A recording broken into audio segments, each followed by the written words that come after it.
Денсаулық саны 7. Сіз кімсіз?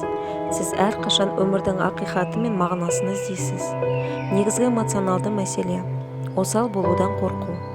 Мәселе қай жерде пайда болуы мүмкін? Депрессия, алкогольге тәуелділік, ұйқысыздық, бас ауруы. Ұсыныстар мен ескертулер. Сіздің түйсігіңіз аналитик болуға жақсы дамыған. Кез келген тұжырымды жақсы талдап бересіз.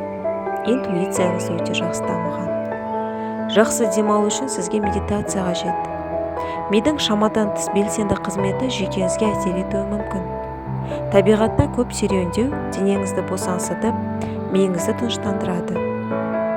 Егер сізде судың жанында тұру мүмкіндігі болса, оны пайдалануды ұмытпаңыз. Болмаған жағдайда әдемі әуенмен ыстық ваннаны жиі пайдаланып тұрыңыз. Сіз үнемі сумен алмасып отыруыңыз қажет. Сонымен қатар таза өнімді пайдалануға тырысыңыз. Сізге өзіңіздің кеңістігіңіз қажет. Бір сәт уақыт өзіңізбен ғана өткізіңіз. Бұл сізге пайдалы болады. Достар, бұдан басқа да видеоларымды жіберіп алмас үшін маған тіркелуді ұмытпаңыздар.